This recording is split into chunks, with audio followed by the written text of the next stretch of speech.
తెలంగాణ ఎబ్సెట్ 2026 సంబంధించి detailed notification అయితే release అయిపోయింది. సో, ఎవరైతే తెలంగాణ ఎబ్సెట్ 2026 రాద్దాం అనుకుంటున్నారో వాళ్ళకి ఈ వీడియోని షేర్ చేయండి.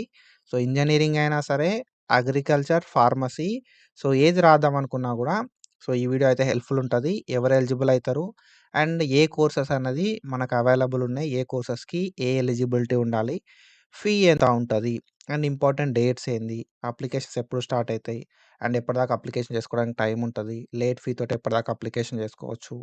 అండ్ దాంతో పాటుగా ఇంకా కొన్ని ఇంపార్టెంట్ థింగ్స్ గురించయితే మనం మాట్లాడుకుందాం ఈ వీడియో లోపల డీటెయిల్‌గా. సో, మనం ప్రీవియస్‌గా తెలంగాణ ఎబ్సెట్‌కి సంబంధించి చాలా వీడియోస్ చేసుకున్నాం. అండ్ 2026 లోపల ఈ వీడియో సెకండ్ వీడియో. అండ్ మనం ఈ వీడియో లోపల డీటెయిల్డ్ నోటిఫికేషన్ గురించి మాట్లాడుకుందాం. ఫర్దర్ కూడా తెలంగాణ ఎబ్సెట్ 2026 సంబంధించి ఎట్లాంటి అప్డేట్స్ వచ్చినా కూడా మనం వీడియోస్ అయితే చేసుకుంటా ఉంటాం. ఆన్‌లైన్ లోపల అప్లికేషన్ ఎట్లా చేసుకోవాలి అని చెప్పి స్టెప్ బై స్టెప్ వీడియో కూడా ఫర్దర్‌గా సో, ఆన్‌లైన్ అప్లికేషన్ స్టార్ట్ అయిన తర్వాత చేసుకుంటాం కాబట్టి సో, మీరు ఒకవేళ మన ఛానల్‌కి కొత్తగా వస్తే మాత్రం పక్కా సబ్స్క్రైబ్ చేసుకొని మీ ఫ్రెండ్స్ అందరికీ ఈ వీడియోని షేర్ చేయండి. సో, మనకు అఫీషియల్‌గా పోర్టల్ అయితే తెలంగాణ ఎబ్సెట్ 2026ది ఓపెన్ అయిపోయింది. అండ్ దాంతో పాటుగా తెలంగాణ ఎబ్సెట్ 2026 సంబంధించి డీటెయిల్డ్ నోటిఫికేషన్ కూడా మనకి జేఎన్‌టీయూ నుండి రిలీజ్ కావడం అయితే జరిగింది. సో, ఎవరైతే ఇంజినీరింగ్ చేద్దాం అనుకుంటున్నారో వాళ్ళు అండ్ అగ్రికల్చర్, ఫార్మసీ రాద్దాం అనుకుంటున్నారో వాళ్ళకి సంబంధించి తెలంగాణ ఎబ్సెట్ అనేది ఒక కామన్ ఎంట్రన్స్ టెస్ట్ అన్నట్టు. ఓకేనా? సో, ఇక్కడ మనం చూసుకుంటే మీరు with these Telangana EAPCET so, మీరు ఈ Telangana EAPCET through BE, BTech, BTech biotechnology so, BE చేయొచ్చు, BTech, BTech biotechnology, BTech dairy technology, BTech engineering కావచ్చు, బీ ఫార్మసీ కావచ్చు, బీటెక్ ఫుడ్ టెక్నాలజీ కావచ్చు, బీటెక్ బయోటెక్నాలజీ ఇంజినీరింగ్ కావచ్చు, బీటెక్ ఫార్మాస్యూటికల్ ఇంజినీరింగ్ కావచ్చు, BSc హార్న్స్ agriculture కావచ్చు, బీఎస్సీ హార్టికల్చర్ కావచ్చు. ఓకేనా? BSc veterinary sciences and animal husbandry కావచ్చు, బీఎస్సీ ఫిషరీస్ కావచ్చు, ఫార్మ్ డి కావచ్చు, బీఎస్సీ నర్సింగ్ కావచ్చు. ఈ కోర్సెస్ అన్నీ కూడా చేయొచ్చు అన్నట్టు. ఓకేనా? With this common entrance test ఓకేనా? ఇది కామన్ ఎంట్రన్స్ టెస్ట్ అన్నట్టు. దేనికి? ఇంజినీరింగ్‌కి అండ్ దాని తర్వాత అగ్రికల్చర్‌కి అండ్ ఫార్మసీకి. సో, మీకు ఎలిజిబిలిటీ ఉందా లేదా? మీరు ఏ కోర్సెస్ చేద్దాం అనుకుంటున్నారు? ఏ కోర్స్‌కి ఏ ఎలిజిబిలిటీ ఉంటది? అనే విషయానికి మనం వద్దాం. డీటెయిల్‌గా డిస్కస్ చేద్దాం. ఓకేనా? సో, ఫస్ట్ ఏందంటే ఎలిజిబిలిటీ క్రైటీరియా లోపల నువ్వు ఇండియన్ అయ్యుండాలి బ్రో. ఓకేనా? ఇండియన్ అయ్యుండాలి. అండ్ మన ఇండియన్ నేషనాలిటీ అయ్యి ఉండాల్సి ఉంటావన్నట్టు. ఓకే. ఇండియన్ ఆరిజిన్ అయినా గూడా పర్లేదు. అండ్ ఇంకొకటేంది గదంటే సో, క్యాండిడేట్ అయినట్టయినే లోకల్ అండ్ నాన్ లోకల్ స్టేటస్‌కి సంబంధించిన రిక్వైర్మెంట్స్‌ని సాటిస్ఫై చేయాల్సి ఉంటదన్నట్టు. ఓకేనా? లోకల్ అండ్ నాన్ లోకల్‌కి సంబంధించిన స్టేటస్‌ని సాటిస్ఫై చేయాల్సుంటది. అండ్ ఇక్కడ మనం జూసుకుంటే మనం బీఈ ఓకేనా? బ్యాచిలర్ ఆఫ్ ఇంజినీరింగ్ గావచ్చు, బీటెక్ ఇంజినీరింగ్ గావచ్చు, బయోటెక్నాలజీ గావచ్చు, అండ్ దాని తర్వాత బీటెక్ డైరీ టెక్నాలజీ గావచ్చు, అండ్ దాంతో పాటుగా సో, బీటెక్ అగ్రికల్చర్ ఇంజినీరింగ్ గావచ్చు, అండ్ దాంతో పాటుగా 50% సీట్స్ ఏవైతే ఫార్మసీ లోపల ఉంటాయో, ఫార్మసీ లోపల 50% సీట్స్ కావచ్చు, బీటెక్ ఫుడ్ టెక్నాలజీ గావచ్చు, బీటెక్ బయోమెడికల్ ఇంజినీరింగ్ గావచ్చు, బీటెక్ ఫార్మాస్యూటికల్ ఇంజినీరింగ్‌కి ఎవరెవరు ఎలిజిబులు అనే విషయానికొస్తే సో, క్యాండిడేట్స్ ఎవరైతే సెకండ్ ఇయర్ ఆఫ్ ఇంటర్మీడియేట్ చదువుతున్నారో ఓకేనా? లేకపోతే సెకండ్ ఇయర్ ఆఫ్ ఇంటర్మీడియేట్ ఎవరైతే పాస్ అయిపోయి మ్యాథ్స్, ఫిజిక్స్, కెమిస్ట్రీ ఓకేనా? సో, మ్యాథ్స్, ఫిజిక్స్, కెమిస్ట్రీతో పాటు సో, ఆప్షనల్‌గా బయోటెక్నాలజీ ఆర్ బయాలజీ అనే ఆప్షనల్స్‌గా ఉన్నోళ్ళు, లేకపోతే వొకేషనల్ కోర్సెస్ చేసేటోళ్ళు ఎలిజిబుల్ అయితారన్నట్టు. ఓకేనా? వొకేషనల్ కోర్సెస్ నార్మల్‌గా ఇంజినీరింగ్ టెక్నాలజీ కావచ్చు, లేకపోతే సో, ఈక్వాలెంట్ బ్రిడ్జ్ కోర్స్ చేసినోళ్ళు కూడా ఎలిజిబుల్ అయితారన్నట్టు ఫర్ దీస్ కోర్సెస్. ఓకేనా? BE, BTech and biotechnology, dairy technology, food technology, pharmacy so, అన్నిటికి సో, ఎంపీసీ వాళ్ళైతే ఎలిజిబుల్ కావడం అయితే జరుగుతదన్నట్టు. అండ్ దాంతో పాటుగా ఓకేనా? ఎవరైతే ఎస్‌పీటెట్ త్రూ డిప్లొమా 3 ఇయర్స్ డిప్లొమా చేస్తారు కదా!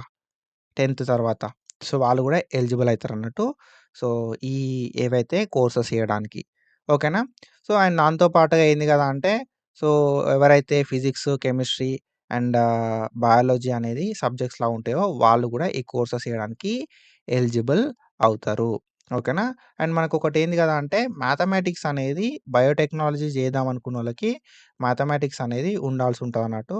సో, అదొకసారి మీరు చూసుకోరి. బయాలజీ, ఫిజిక్స్, కెమిస్ట్రీతో పాటు బ్రిడ్జ్ కోర్స్ లోపల మ్యాథమెటిక్స్ అనేది ఉంటేనే బయోటెక్నాలజీ కోర్స్ చేయడానికి eligible అయితారన్నట్టు.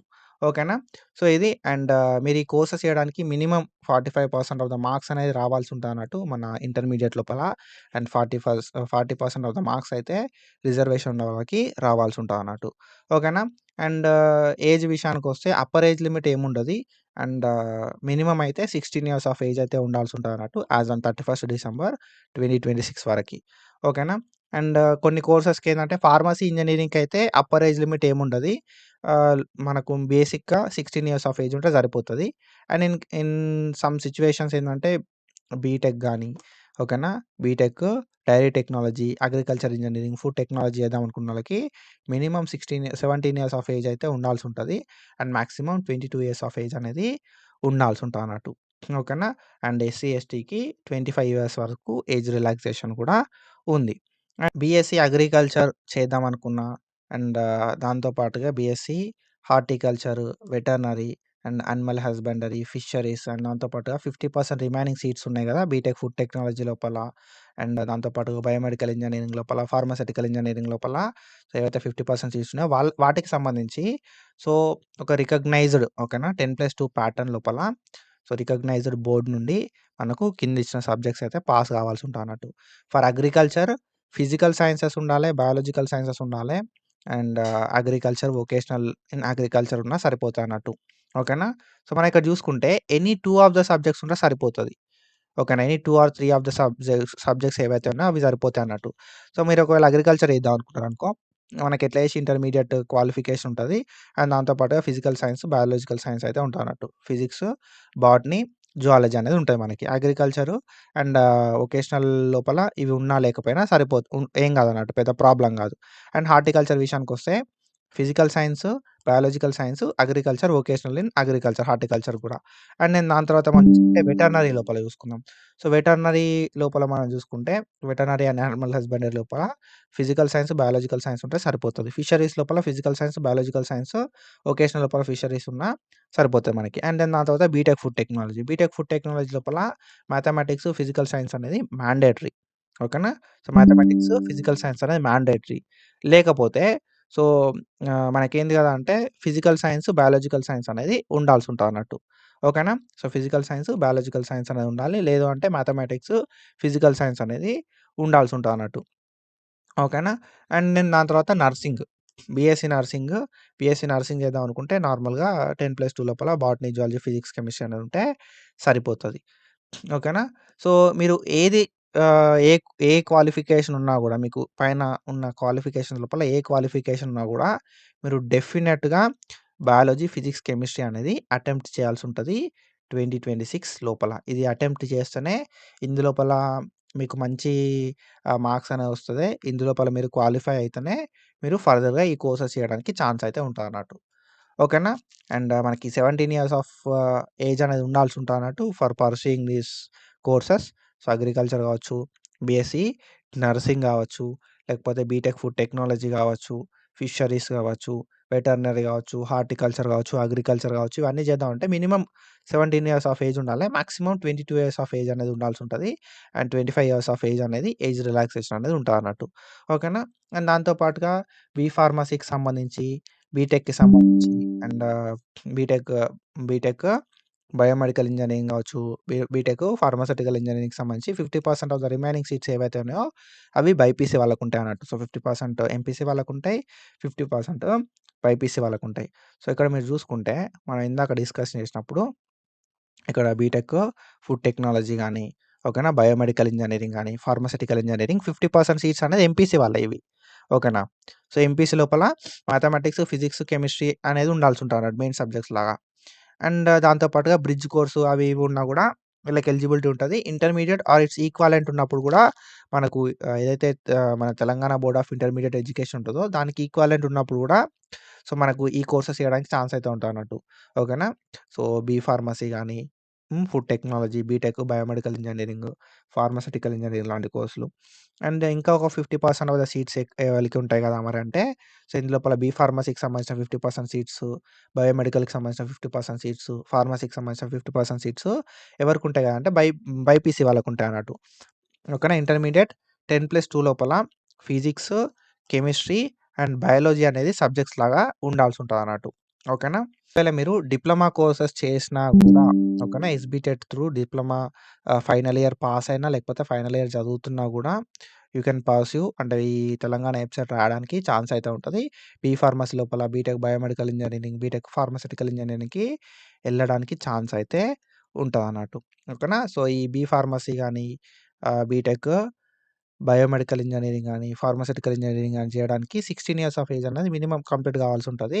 And upper age limit అనేది ఏం లేదన్నట్టు. ఓకేనా.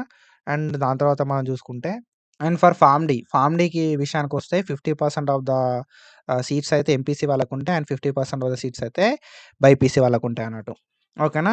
సో, మీరు ఇంటర్మీడియేట్ కంప్లీట్ అయిన తర్వాత ఇంటర్మీడియేట్ పాస్ అయిన వాళ్ళు ఎలిజిబుల్ అయితారు. ఇంటర్మీడియేట్ అపియరింగ్ అయిన వాళ్ళు ఎలిజిబుల్ అయితారన్నట్టు. అండ్ మనకి ఫిజిక్స్, కెమిస్ట్రీ, మ్యాథ్స్ అన్న ఉండాల్సుంటది. లేకపోతే ఫిజిక్స్, కెమిస్ట్రీ, బయాలజీ అన్న సబ్జెక్ట్స్ లాగా ఉండాల్సుంటదన్నట్టు. ఓకేనా. అండ్ దాంతో పాటుగా ఇంటర్మీడియేట్‌కి ఈక్వాలెంట్ ఉన్న బోర్డ్స్ నుండి గూడా సో, రికగ్నైజ్డ్ ఏవైతే ఇంటర్మీడియేట్‌కి ఈక్వల్ ఉన్న బోర్డ్స్ ఉంటాయో వాటి నుండి పాస్ అయినా గూడా ఎలిజిబుల్ అయితామన్నట్టు ఫర్ పర్సూయింగ్ దిస్ ఫా ఫార్మ్ డి. ఓకేనా. ఫార్మ్ డి పర్సూ చేయడానికి. అండ్ దాంతో పాటుగా డిప్లొమా ఇన్ ఫార్మసీ ఒకవేళ మీరు diploma in pharmacy examination pass అయితే మాత్రం ఎస్‌బిటెట్ కండక్ట్ చేసేది. ఓకేనా. సో, డిప్లొమా ఉంటదన్నట్టు. డిప్లొమా లోపల ఫార్మసీ ఉంటదన్నట్టు. సో, అది మీరు రాసినా కూడా ఎలిజిబుల్ అయితారు. అంటే ఆ ఎగ్జామ్ రాస్తున్నా ఎలిజిబుల్ అయితారు. ఆ ఎగ్జామ్ పాస్ అయిపోయినా కూడా ఎలిజిబుల్ కావడం అయితే జరుగుతారన్నట్టు. ఓకేనా. So, 17 years of minimum age అనేది ఉండాల్సుంటది for pursuing this pharm D. Normalization అనేది ఒకటుంటది. సో, ఈ నార్మలైజేషన్ ఏంటిది అనే విషయానికొస్తే simply normalization is nothing but so, మనకి డిఫరెంట్ షిఫ్ట్స్ లోపల ఎగ్జామ్ రాయడం అయితే జరుగుతదన్నట్టు. ఓకేనా. సో, సేమ్ సిలబసే ఉంటది. కానీ డిఫరెంట్ మల్టిపుల్ షిఫ్ట్స్ లోపల, మల్టిపుల్ సెషన్స్ లోపల ఎగ్జామ్ అయితే కండక్ట్ చేస్తారు. దానికి సంబంధించి ఎవరికీ అడ్వాంటేజ్ కావద్దని చెప్పి అండ్ ఎవరికీ డిసడ్వాంటేజ్ కావద్దని చెప్పి దీన్ని ఏం చేస్తారంటే నార్మలైజ్ చేస్తారన్నట్టు. ఓకేనా. సో, దానికి సంబంధించి ఒక సెపరేట్ ఫార్ములా ఉంటదన్నట్టు. దీన్ని బేస్ చేసుకొని నార్మలైజేషన్ అనేది చేస్తారు. ఎవరు కూడా బెనిఫిట్ కావద్దు అని చెప్పి. ఓకేనా. అండ్ దెన్ దాని తర్వాత మనకు ఇంపార్టెంట్ డేట్స్ విషయానికొస్తే ఆన్‌లైన్ రిజిస్ట్రేషన్ అనేది ఎప్పటి నుండి స్టార్ట్ అయితది అనే విషయానికొస్తే ఆన్‌లైన్ రిజిస్ట్రేషన్ అనేది 19థ్ నుండి స్టార్ట్ అయితది బ్రో. 19థ్ ఫిబ్రవరి నుండి ఆన్‌లైన్ అప్లికేషన్స్ అనేది స్టార్ట్ అయితాయి. సో, ఆన్‌లైన్ రిజిస్ట్రేషన్స్ చేసుకోవడానికి 4థ్ ఏప్రిల్ 2026 దాకా టైం అయితే ఉంది. ఓకేనా. 4థ్ ఏప్రిల్ 2026 దాకా టైం అయితే ఉంది. వితౌట్ ఎనీ లేట్ ఫీ తోటి కూడా మనకు ఆన్‌లైన్ అప్లికేషన్స్ అయితే తీసుకుంట్రు. రూ. 250 లేట్ ఫీ తోటి 10థ్ ఏప్రిల్ దాకా. 15థ్ ఏప్రిల్ వరకి రూ. 500 లేట్ ఫీ తోటి అండ్ రూ. 2500 లేట్ ఫీ తోటి 20 ఏప్రిల్ దాకా. అండ్ రూ. 5000 లేట్ ఫీ తోటి 24 ఏప్రిల్ దాకా. అండ్ దాని తర్వాత 2nd మే దాకా కూడా రూ. 10,000 లేట్ ఫీ తోటి ఆన్‌లైన్ అప్లికేషన్ అయితే చేసుకోవచ్చు. ఓకేనా. సో, ఈ లేట్ ఫీ తోటి చేసుకున్నోళ్ళందరూ కూడా టెస్ట్ జోన్ అనేది హైదరాబాద్ వెస్ట్ లోపల పడతది. అదొకసారి గుర్తుపెట్టుకోర్రి. అండ్ దాని తర్వాత మనం చూసుకుంటే ఇక్కడ మనకి ఎగ్జామినేషన్ అనేది డిఫరెంట్ స్ట్రీమ్స్ లోపల, డిఫరెంట్ సెషన్స్ లోపల అయితదని చెప్పి డిస్కస్ చేసినాం మనం. ఓకేనా. సో, డిఫరెంట్ స్ట్రీమ్స్ లోపల అయితది మనకు ఈ ఎగ్జామ్ అనేది. అగ్రికల్చర్ అండ్ ఫార్మసీ వాళ్ళకి ఫస్ట్ అయితది. ఇంజినీరింగ్ వాళ్ళకి సెకండ్ అయితదన్నట్టు. 4థ్ అండ్ 5థ్ ఓకేనా. సో, 4థ్ మే, 5థ్ మే ఈ 2 రోజులు అగ్రికల్చర్ అండ్ ఫార్మసీ వాళ్ళకు 4 షిఫ్ట్‌లల్ల ఎగ్జామినేషన్ అయితే కండక్ట్ చేస్తారు. అండ్ ఇంజినీరింగ్ వాళ్ళకి 9థ్, 10థ్, 11థ్ 3 డేస్.